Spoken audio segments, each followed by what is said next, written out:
Howdy folks, Todd here with Great Escape Farms. Today I'm giving a winter homestead update for 2024 and 2025. Some of the things we've done, some of them we are planning to do. So let me run down the list and then I'll show you the details as the video goes on. So we winterized the nursery as well as all of the plumbing. We planted some garlic. We will trim asparagus right here and we will mulch it and probably put some stakes up and do a couple other things with that. I'll explain that when we get to it. We are going to trim, mulch, and thin the Jerusalem artichokes here. There's too many of them in here. We are going to collect some more manure for compost. We are working on several different biochar reactors. We are cleaning up the food forest and remulching it. We are remulching the swales here. Actually, you can see right here, I've got up to this point, and that's where we will pick up and continue on for the other probably 600 feet of swale here. We are taking trees out and making mulch and wood chips with it, and I'm getting a new mulcher to do that, so I'll do a product review on that as well. And let's see, we are collecting leaves for mulch. We are cleaning up the raspberries beds, and we're getting out the old plants and leaving room for the new ones to come in. We're continuing to work on our Pawpaw Experiments. We're writing courses for the new business model. So the new business model is doing more with education and tours here, and the noise are the guineas down there. So some of the courses that we're working on will be making compost, biochar, rainwater harvest, how to start a nursery business, how to propagate plants, introduction to permaculture, and a couple of others. And let's see, we are redoing the rainwater harvest system. So we're redoing it and expanding it, and I'll show you what we're doing with that. And we're researching the building of an in-ground greenhouse. It's quasi a Wallapini, and we're using some GAT for GAHT for the heat, and we're researching that, and we'll be doing several different videos on that later on. So let me show you some of the things that we are doing and have done on the farm here. Some of the stuff like the research on the greenhouse we won't cover here. We'll wait until we have a little more details on that. So what we do to winterize the nursery is sensitive plants like pawpaws and chi and stuff like that. We bring and we actually plant the pots in the ground. So in some cases we dig holes like here and put it in. In other cases we dig a little bit of a hole and then we mound up dirt around it. So these are actually 14-inch pots here. So some of it is above ground, and the ones in the center have a good bit more protection. That's just to protect the roots from completely freezing if we go below zero. And let's see, I talked about cleaning up the raspberries here, so I will do a separate video on this, but just to show you, we have old canes in here, and we're going to take the old canes out and we're going to leave the 1-year-old canes. So that will just kind of thin this out, and then we're going to go ahead and mulch with fresh leaf mulch down here. This bed over here is another one that we have our nursery stock in right here. This bed right here is our asparagus bed. So we will cut off all of the asparagus above ground. We'll cut it out right at the ground. We will add a couple inches of compost, and then we'll add some leaf mulch on top of that. And by the way, I have a new leaf vacuum, and I bought that strictly for going out into the woods there and collecting up leaves. It mulches them as it collects them up and bags them, and then I bring it back here. So I'm not worried about cleaning up the leaves back in the woods, and I'll do different spots. The woods actually do need some of the leaves. I'll just take a little here, a little there, and I'm using the leaves for mulch in different spots. So these are Jerusalem artichokes here, and the first year I planted them, they grew up to 8 to 12 feet. And this year they only grew about 4 to 6 feet. Part of that was drought, but the main reason is there's too many of them in here. So I need to thin them out this year and replant them. I'll add a little bit more compost in here, and then I will go ahead and mulch over top of it again with leaf mulch so it can push on up through. Over here on the swale, I've been working on this whenever I get time, and I've put in hardwood mulch up to this point. I'm going to pull up the landscape fabric until next spring. And I will go ahead and weed in here. I've weeded and added mulch back that way. And then I will weed in here, add mulch. I will take out all of the old raspberry canes. Like you can see this one where the bark is peeling off. That's an old cane. So I will pull that out and remove it. And then I will mulch in here. And we had great luck with raspberries this year. And let's see, over here, we planted garlic, and it didn't get planted till late. It was probably the second week in November when it got planted. So we put down a layer of straw, and unfortunately the guineas are constantly coming over here and digging in the straw. So hopefully I will get garlic this year, but we do have some seed garlic in the ground.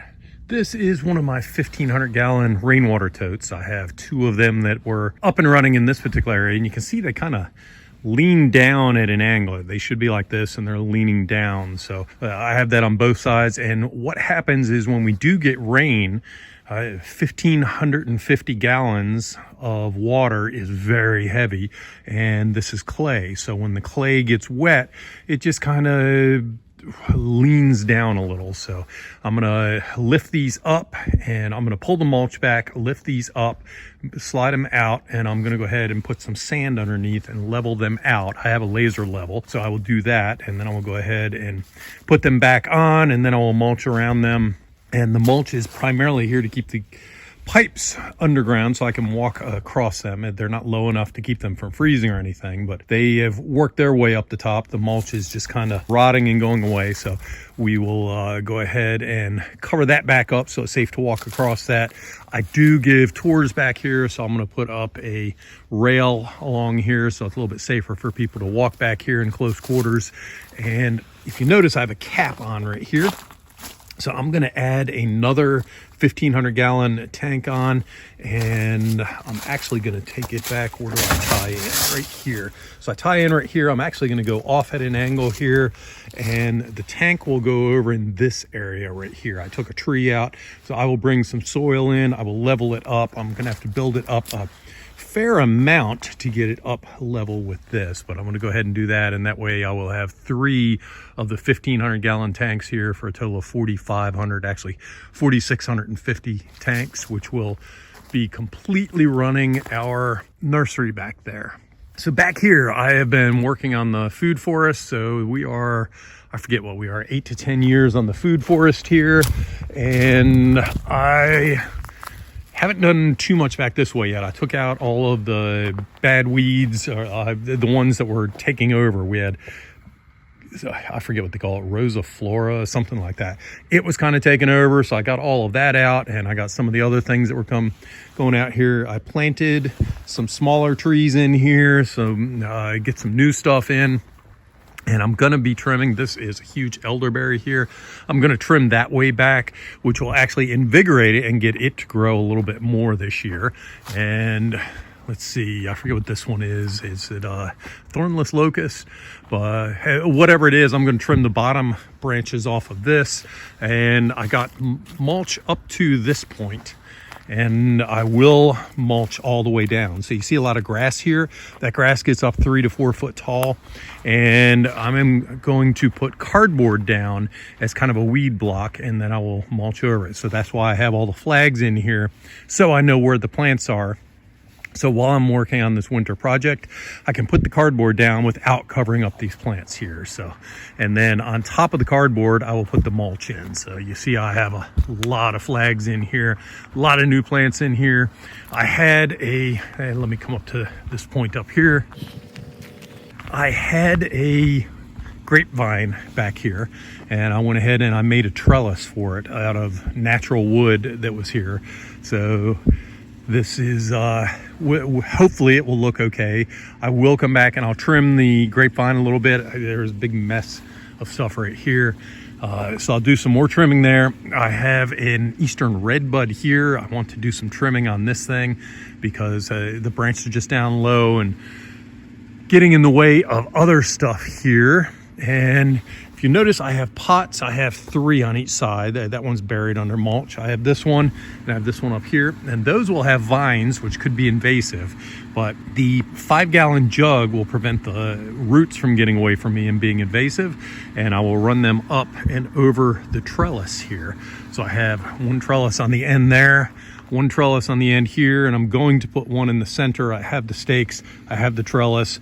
One thing I did realize is the roots will freeze if I have it too far up. So I'm gonna have to bury them deeper. Initially, my thought was to have them right up with the level of the mulch, but that's not gonna work. The mulch will settle and it will just get too cold. So I need to just shove the mulch aside and redig that down once we get above freezing and have the soil in the pot level with the soil in the ground. That's the only way I'm gonna prevent the roots from freezing out on me.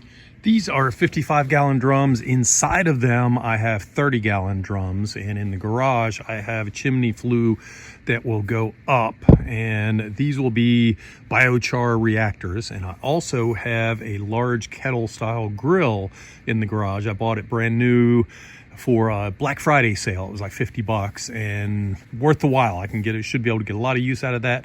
So I'm going to use all of that for making biochar, and I will put out a separate video on how to do biochar, how to charge it up, and a good bit more information on biochar coming in the future. This is where my Pawpaw Experiments go. I do have other things. I have some fruit bushes. You can see the lemons there and fig trees starting to root out on me. So lots of other things going on in here. But what I'm showing you right now are my Pawpaw Experiments. And these are different stratification times. I will have freezing times. So this place is just going to be loaded with pawpaw plants and the different experiments I'm doing, as well as I have cornelian cherries in here that are hopefully worm stratifying, and hopefully we'll get some seeds, roots out of those before too long. So this is where it happens. I'll show you the stratification of the pawpaw seeds in just a moment. Each one of these bags in here is a test, and this one is a Strat 65, meaning that I'm stratifying it for 65 days. So lots and lots of different tests going on there. And then my regular pawpaw seeds that I grow out each year are in these bottom 2 here. And over here in this room, these are my notes on the different pawpaw experiments and stuff that I'm doing. So I track temperatures and everything else, and I just make notes on that. So this is an ongoing process throughout the winter. This is the last stop on our homestead tour. So in the fall and winter, I pick up horse manure from a local horse farm and mix it up, make compost out of it, and I'll move it a couple times, and eventually it will look like this. This is, let's see, this is, I can't remember if this is 1 year or 2 year old compost. Not much left here, but need to check my notes on that. But anyhow, this is what it will look like. I have several different spots on the landscape. I will do this. So this is something I use for my garden beds as well as our potting soil. Back over here, I talked about winterizing, and what I did here is I just removed the PVC pipe connecting these together. These IBC totes are full. Actually, they're rock hard right now, frozen, but I can still get water out of them as long as we don't freeze up too hard. So they are good there. They expand enough, I don't have to worry about breakage. And as long as I don't have the PVC hooked up, then I don't have to worry about any of the pipes or anything breaking either, because the plastic down there seems to be good enough to handle the freezing part. On the chicken coops themselves, a friend of mine, Jonathan and Priscilla, lent me or gave me some, it's like plexiglass, only it's soft, or it's very, very thick, thick mill, like a plastic sheeting. So it lets the sunlight come through, but it blocks the wind. So chickens can handle the cold weather. They cannot handle wind. So this breaks up the wind chill. I don't go all the way around.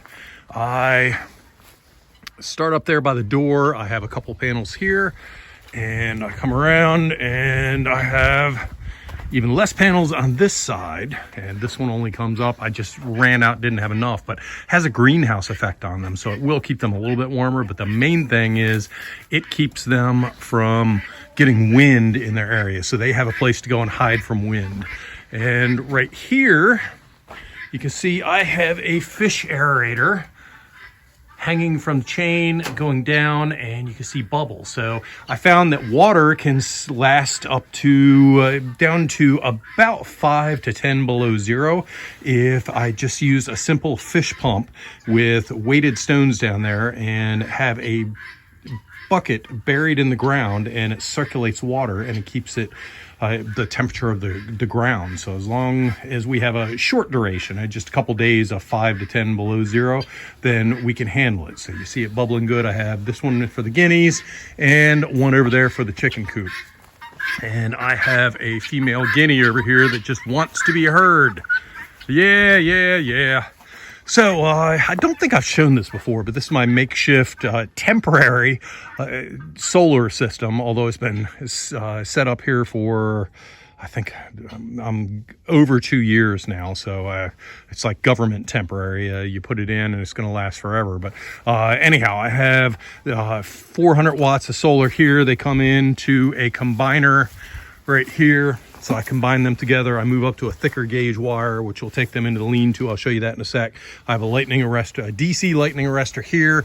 Inside, I have an AC lightning arrestor, and I have a 100 amp hour battery. So not gonna power up a whole heck of a lot. So there's my battery there.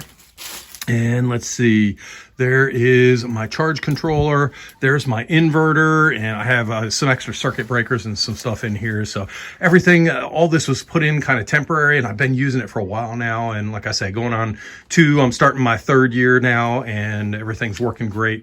The only thing I really use this for right now is for the water, to prevent the water from freezing up. So I have a fish pump right here for the chickens, and I will eventually install up here in the cupola a what do you call it, a Wi-Fi mesh network. So I run Wi-Fi mesh network up near the house, which is up there, and by having it out here, it will extend me all the way around the pond and out in the field and stuff, so I can get service all over, because I do have some areas where when customers and all are trying to get a hold of me, they can't if I'm out in the far field over here. Anyhow, I think this video is long enough, so that's what I've been up to and what I plan on being up to this winter. So I have quite a few videos coming out in the future, so look for those. But that's it for the winter 2024-2025 homestead update. Thank you very much for tuning in, and I hope you have a great day.